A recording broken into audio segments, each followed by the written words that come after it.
What up, Pacer Nation, man? It's your boy Pascal, and I'm just super excited, man. Let's get it. Go Pacers. Siakam puts up a tough shot and banks it in. That's what I like about him. I like the results. That's a win, brother. That's a win, brother. That's a win, brother. That's a win, brother. Et oui, une victoire pour les Pacers retrouvés dans ce match 2 face aux Bucks. Bonjour à toutes et à toutes, Mike Laviole. Merci de me retrouver pour ce Pacers Speed Talk pour revenir sur le match 2 des Pacers de l'Indiana qui ont égalisé à 1 partout dans la série face aux Bucks de Milwaukee après une victoire 125-108 sur le parquet des Bucks. Les Pacers qui reviennent à 1 partout dans la série et les Pacers qui ont surtout retrouvé leur jeu. Rick Carlisle voulait du scoring équilibré. On a quand même eu un Pascal Siakam, record en carrière en playoff à 37 points, mais avec lui, tout le 5 de départ à 10 points ou plus. Nesmith 11, Haliburton 12, Nembhard 20, Miles Turner 22 et Toppin et Shepard sur le banc qui se rapprochent de cette marque-là avec 9 points pour Obi Toppin, 8 pour Shepard. Rick Carlisle est revenu à une rotation plus réduite. Pas de temps de jeu pour Jalen Smith ni pour Isaiah Jackson. Il est parti avec 8 joueurs sur cette rencontre et un small ball lorsque Turner retournait sur le banc. Je l'avais évoqué lors du podcast précédent. C'est exactement ce qu'il a fait lorsque Turner cédait sa place. Il la cédait à Obi Toppin qui prenait le poste de pivot avec Pascal Siakam. Ce poste de deuxième pivot dans l'équipe, en fait c'est un small ball sans réel pivot, bien sûr ce sont des ailiers, même un ailier fort et un ailier qui ont occupé ce poste de front courte, mais en tout cas les Pacers qu'on a retrouvés notamment offensivement avec un 16 sur 36 à 3 points, 44% et surtout 55% de réussite de manière générale, parce que c'est vrai qu'on parle énormément de l'adresse à 3 points des Pacers, mais ce qu'on oublie souvent, c'est que cette équipe d'Indiana est l'équipe qui inscrit le plus de points dans la raquette. Oui, cette adresse à 3 points permet d'espacer le jeu et d'avoir toute une série de joueurs capables de driver. C'est ça qu'on peut dire en réalité dans cette équipe. Sur le 5 de départ, il y a 4 joueurs qui sont capables d'aller marquer des points dans la raquette grâce au drive, plus Miles Turner qui peut être servi sur du pick and roll, même si peut-être que Miles Turner, qui est le plus grand de ces 5 joueurs, est peut-être celui qui joue le plus extérieur only, si on peut dire un peu comme ça, puisque c'est vrai que ce n'est pas un joueur qui va forcément beaucoup à l'intérieur. Mais en tout cas, ces Pacers ont retrouvé leur jeu. Comme je le disais, Tyrese Haliburton, 12 points et surtout 12 passes décisives. Pas beaucoup d'adresse pour le meneur qui est à 4 sur 10 et à 3 sur 7 à 3 points, mais on a vraiment retrouvé un Tyrese Haliburton à la baguette qui met en place ses coéquipiers, qui distribue à merveille le jeu. Et puis quand l'adresse à 3 points est là, tout va, puisque on retrouve Siakam à 3 sur 4 à 3 points, Nesmith à 3 sur 8, Turner à 3 sur 6, Nembhard à 1 sur 3. Et sur le banc, Ben Shepard qui a fait un joli retour après son match raté avec 8 points et 2 sur 3 à 3 points. Le rookie qui a quand même eu 23 minutes de temps de jeu. TJ McConnell 17 en sortie de banc et Toppin 21. Beaucoup de minutes pour les starters, mais au final ça a été bien géré de la part de Rick Carlisle puisque aucun joueur n'est à plus de 37 minutes. Siakam et Haliburton sont à 37 minutes chacun. Et on n'a jamais eu les Pacers avec un 5 sans Siakam ou sans Haliburton. Il y a toujours eu un des deux joueurs qui était sur le terrain. L'homme du match, c'est bien sûr la personne à qui est dédié ce podcast en grande partie, Pascal Siakam, qui nous continue de nous régaler face à ces Bucks. 37 points, 11 rebonds, 16 sur 23 au tir, 3 sur 4 à 3 points, 6 assists, et j'en passe, puisqu'on peut ajouter à ça aucune perte de balle. C'était un match exceptionnel de Pascal Siakam face à Damian Lillard, qui lui termine à 34 points et qui avait encore inscrit 26 points À la mi-temps, vous faites le compte, ça fait seulement 8 en deuxième période. Il n'en avait pas inscrit lors du match précédent, mais c'est encore une bonne défense des Pacers sur Damian Lillard en deuxième mi-temps, qui ont bien su s'adapter et surtout qui ont su défendre, je trouve. Lorsqu'il le fallait, on le sait, ces Pacers n'ont pas besoin d'avoir une défense élite pour gagner des matchs, tant l'attaque retrouvée est flamboyante. On a toujours ces passages où l'équipe semble inarrêtable, où tout réussit en attaque. Si on ajoutait de la réussite à Tyrese Haliburton, ce serait encore plus impressionnant. Mais en tout cas, une belle victoire sur laquelle on va revenir tout de suite. On va commencer par le commencement avec ce premier quart-temps. Début de match qui semble repartir un peu sur la même dynamique avec Damian Lillard qui est en feu et s'ajoute à lui Brook Lopez. Brook Lopez qui démarre le match à 3 sur 3 ou 4 sur 4 à 3 points. Je ne veux pas dire de bêtises, c'est un des deux. Et les Pacers qui, eux, sont maladroits à 3 points au début. Mais, et ça c'est intéressant à souligner, c'est Tyrese Haliburton qui est agressif en début de match, qui marque un tir à 3 points et qui marque également derrière en pénétration. Les Bucks qui vont quand même prendre le contrôle de la rencontre, mais cette fois on voit des Pacers qui ont vraiment cette envie d'accélérer le jeu. On le voit sur chaque panier marqué, sur chaque panier raté, ça va à 200 à l'heure comme les Pacers ont l'habitude de le faire. Et c'est la grosse différence avec le match précédent et avec bien sûr une adresse à 3 points qui va s'installer petit à petit. Les Pacers qui vont revenir à hauteur des Bucks avec un excellent passage de Obi Toppin. Et à noter également Obi Toppin qui remplace Siakam. Mais cette fois, on n'a pas de Jalen Smith et on a Tyrese Haliburton qui va rester sur le terrain dans ce premier quart-temps. Modification de la rotation du côté de Rick Carlisle, puisqu'on n'aura jamais cette fois-ci les Pacers sans Pascal Siakam et Haliburton en même temps sur le terrain. Les deux vont toujours être au moins un des deux sur le terrain. Les Pacers qui vont revenir à hauteur et qui vont mieux finir ce premier quart-temps. Un passage qu'on ne retiendra pas de Malik Beasley qui tape un airball à 3 points et derrière se fait contrer par Haliburton. Il faut noter que cette équipe des Pacers, de toute façon, elle n'a pas besoin d'être élite en défense puisqu'elle a déjà une attaque de fou. Mais il lui suffit d'être juste moyen plus et elle se donne les armes pour gagner les matchs. Et je trouve que dans l'intensité, en tout cas, sur ce premier quart-temps, on voit la différence, et c'est ça qui avait été demandé par Rick Carlisle. On voit la différence, on voit l'intensité défensive mise, notamment par Andrew Nembhard, par Nesmith, par Siakam, également même Haliburton qui fait les efforts. Et au final, les Pacers vont mieux finir ce premier quart-temps dans le sillage de Siakam face à sa victime préférée, Bobby Portis. Il met un petit shoot sur lui avec la faute. Il ne marquera pas le lancer, mais derrière, il continue à prendre les choses en main et il va provoquer 2 fautes, marquer ses lancers francs. Damian Lillard rate le dernier shoot du quart-temps et les Pacers sont devant après les 12 premières minutes sur le score de 30 à 26. Donc au terme de ce premier quart-temps, Siakam est déjà à 9 points et les Pacers n'ont shooté qu'à 4 sur 12 à 3 points. Et de l'autre côté, c'est bien un 3 sur 3 pour Brook Lopez.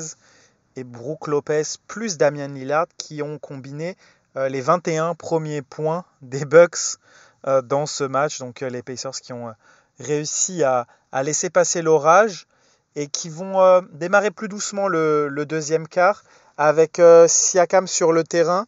Et ce sont les Bucks qui vont repasser devant grâce au premier panier de Chris Middleton.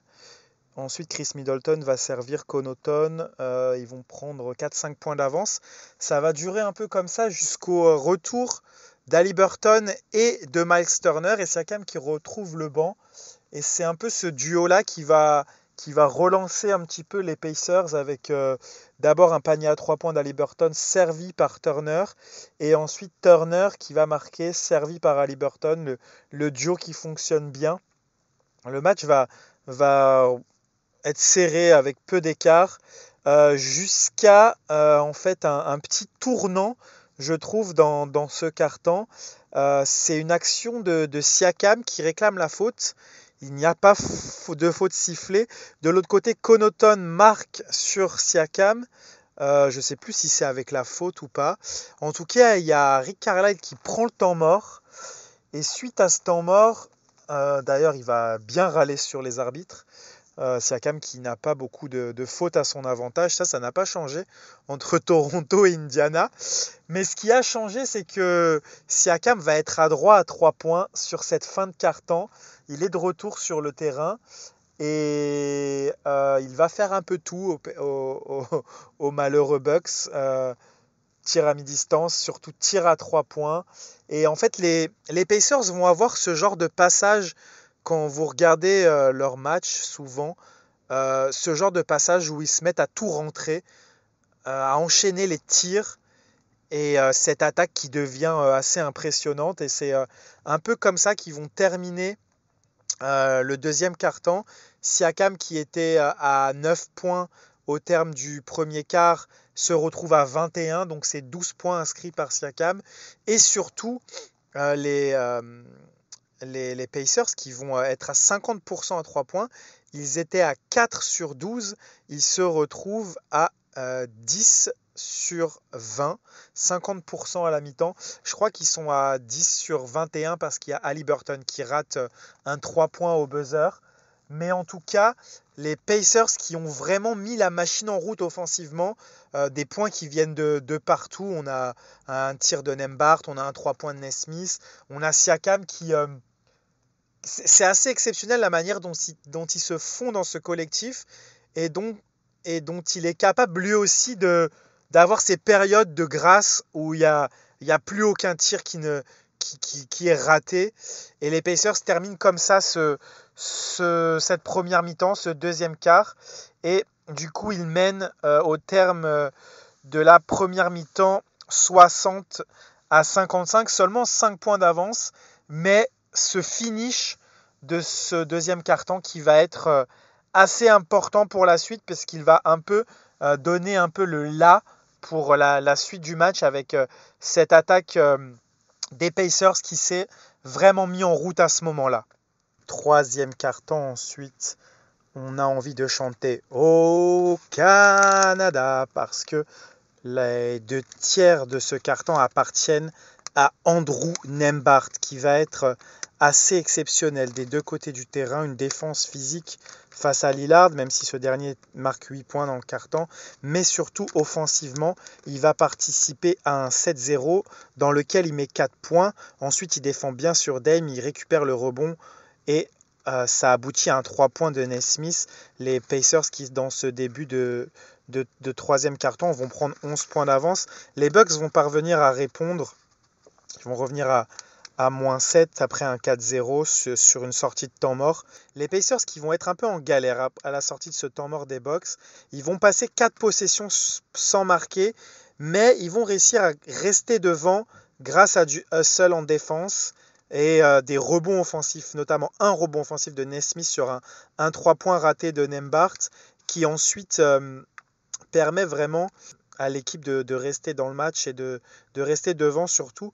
Et ensuite, il y a cette action de Nembhard qui va attaquer sur Pat Beverley. Et Pat Beverley va faire un espèce de flop qui va donner l'impression que Nembhard lui a mis un coup de coude, mais en fait, il ne lui en a pas mis un du tout. C'est juste dans son geste d'aller au panier. C'est un geste normal de basket.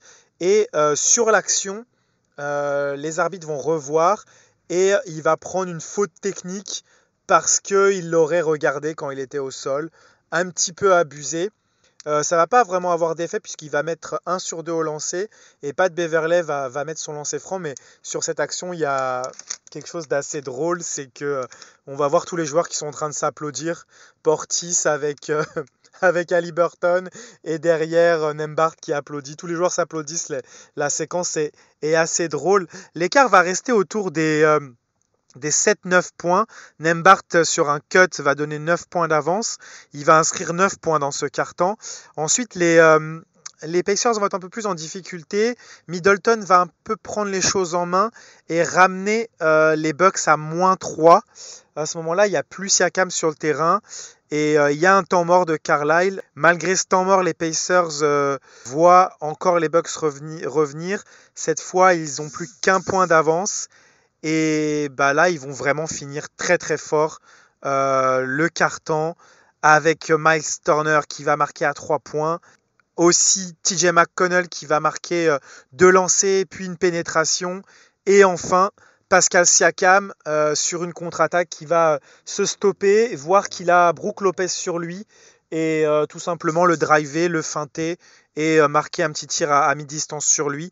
Et au final, au terme de ce troisième quart, on a le score de 92-83 en faveur des Pacers qui ont très très bien répondu en fait aux tentatives de retour des Bucks sans jamais les laisser repasser devant. Et ça, on peut le mettre vraiment au crédit de la défense. C'est à noter quand les Pacers défendent plutôt bien. On a vu par contre un Middleton qui a commencé à prendre un petit peu feu, mais on n'a pas paniqué du côté des Pacers et on a maintenu le score à son avantage.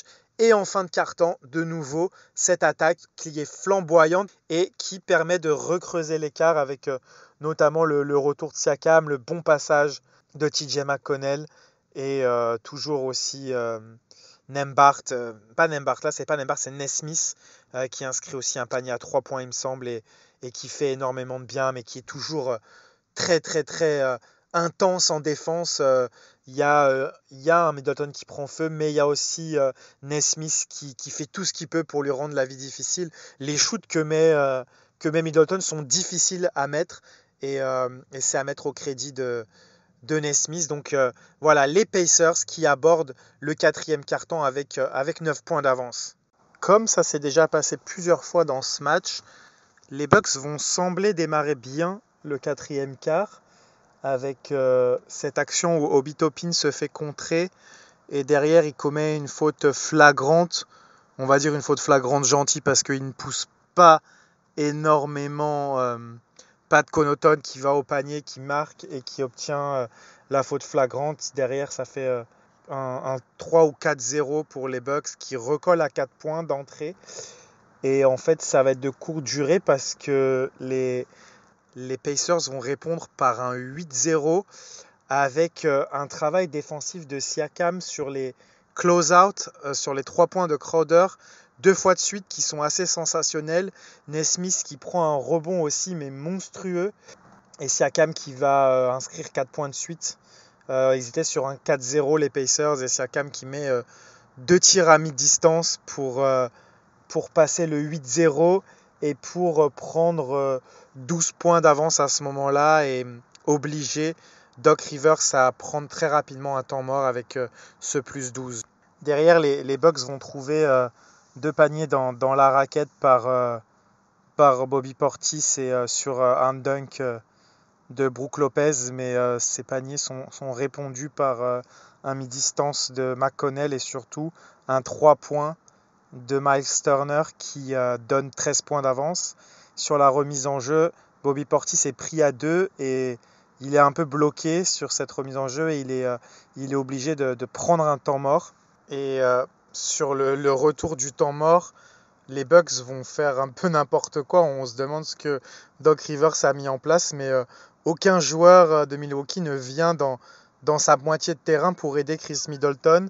Et il se voit siffler 5 secondes avec une perte de balle qui fait très mal puisque en sortie de temps mort, normalement tu es censé mettre en place un système et au final ça fait perte de balle direct. Et du coup ensuite les Pacers vont très très bien exécuter leur système de remise en jeu à eux avec un pick and roll Tyrese Haliburton, Miles Turner et Haliburton qui va parfaitement servir son pivot qui va marquer à mi-distance et qui va donner 15 points d'avance aux Pacers. Là, c'est un peu le match qui est tué sur cette action, même s'il reste encore beaucoup de temps. On sent que les Pacers ont la maîtrise de ce match et l'écart va va continuer à grandir puisque sur l'action suivante, Siakam défend bien Portis qui voit le ballon sortir en sa faveur, mais on voit d'énervement.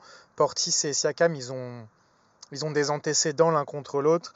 Pour ceux qui suivent les Raptors, on a tous cette image en tête de Portis qui cherche Siakam sur une action, et l'action suivante, Siakam marque et lui crie N1 dans le visage à 2 reprises, et Portis qui s'approche tête contre tête, et il a encore fait ça hier lors de la bonne défense de Siakam. Siakam qui aime bien le chercher un petit peu, le taquiner, et pour essayer de le faire péter des câbles un peu. Et là, on voit Siakam qui vient faire tête contre tête un petit peu, et ensuite qui s'éloigne. Et derrière, superbe défense de Nesmith qui va bien défendre sur Middleton, qui rate son tir trop court. Et sur la contre-attaque, Siakam qui fait ce qu'il aime bien faire. Il sprint, il prend l'avantage de taille sur son joueur, et la passe lobée, lui donne la balle sous le cercle et il marque. Ça fait plus 17. Et là, on va encore rentrer dans une de ces périodes euphoriques offensives des Pacers dont je parlais tout à l'heure. Nouveau stop, défense de Siakam qui vient bien en aide sur Lillard. Derrière, Bobby Portis, qui on voit est sorti de son match, rate le tir facile. Et sur l'action suivante, c'est Miles Turner qui est trouvé dans le coin à 3 points et qui met encore dedans. Et là, les Pacers qui s'envolent, le match est plié, on est à 20 points d'écart, et les Bucks ne reviendront jamais. Le prochain match, c'est dans la nuit de vendredi à samedi, vendredi soir, pour ceux qui ont la chance d'être sur les fuseaux horaires de l'Amérique du Nord. Les Pacers qui ont hâte de retrouver leur public, c'est ce qui a été grandement dit en conférence de presse. Tyrese Haliburton a vraiment indiqué qu'il avait hâte de retrouver sa salle. Il a envoyé une petite pique également au public de Milwaukee en disant que les dernières ambiances sur les derniers matchs de saison régulière étaient bien meilleures que ce qu'ils ont vécu à Milwaukee. Donc on a hâte d'y être. On se quitte avec l'interview de Pascal Siakam d'après-match. Merci à tous de m'avoir suivi. N'hésitez pas à commenter, n'hésitez pas à participer à la discussion. Et let's go Pacers. Just taking what's out there. I don't feel like I'm trying anything or forcing anything. Just playing the flow of offense and just not thinking about anything and just taking whatever is there. What impressed you about you talked about being a leader for these younger players? The response they had. Yeah. No, I thought it was amazing. And I think that obviously after game 1, it's easy to just kind of go away from the things that we talked about because you lost. One of the things that I wanted to make sure after that game was just to everyone to just relax, understand that we didn't have a good first half in that first game, and knowing that we way better than what we showed. So I thought we responded well, and then today I just thought that from the beginning our intensity was better. We playing a team that that won a championship before. We're playing guys that's been in the league for a while. That's been in amazing, great games and games with high intensity. They know what to do, and we got to be the hungry team. We got to be the team that's coming in and wanting to show something. And so that's the attitude that we got to have against those guys because they've done it before. You talked about just taking with the defense. Do you feel like they're basically giving you that mid-range and saying, you're willing to deal with that, and you're just sort of making it? I don't. You can tell me better, but again, for me, I just think my game is always flow. It's just seeing what's out there and just reacting. And whatever I feel like is there, that's what I'm gonna do, and I'm gonna live with the results. Following up on the experience part, do you see the growth in a number of players from one game to the next, having that experience, and how they responded differently in games? Yeah, no, I thought everyone responded well. Drew was amazing from the beginning of the game, putting pressure. TJ came back, did the same thing. Seeing AA on Middleton, fighting his butt off, and on every possession. Shep coming in doing the same thing. Miles great. Ty, I mean, I saw Ty, you know, just guarding and blocking shots, doing like some of those things. And again, obviously people want to, you know, like, oh, he's got to score or whatever. But I thought he did amazing on defense. Obviously, the passing is something that he just does naturally. But I thought everyone responded, man. Like, and I wanted to be competitive. I wanted to have fun. Like, that's like one of the things that encouraged me to come here is just, you know, just how fun it is and playing the way that we play. And that's what we got to find. We got to find that feeling every single time we're on the floor, and it starts with defense.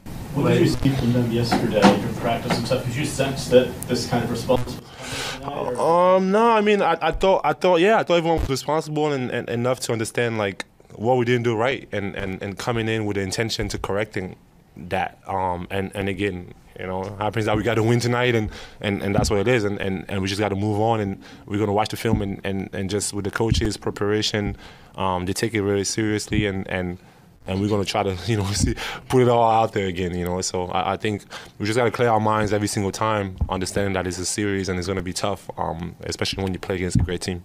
Late in the second quarter there, they take the lead. You guys call a timeout, and then you lead a big run to retake the lead. Don't think you guys trip again. Just maybe what was sort of the message there, and how important was that stretch after that timeout there late in the second? To be honest, I don't remember that, but no, like I just you know, I thought every time they made a run, you know, we was just there. I think the composure was there. I could see it in the eyes of the guys, like just guys not panicking, or like guys just being like confident into the fact that if we execute the right way, we have a chance. So I thought that's what we did, and we showed that every single play, and that's what we're gonna need. Like I said, just saying the same thing, like playing against a team like that with a guy like guys that can go out and get big numbers every single night. So yeah, we just gotta. It's gonna be a game of runs. It's gonna be a tough series, and we gotta keep fighting. You came to a team, you know, in the middle of the season, and with the guys that haven't been to the playoffs before, a lot of them, and they were able to take your experience in leadership. How has that process been for you as a leader? You guys, you know, open up to you. Yeah.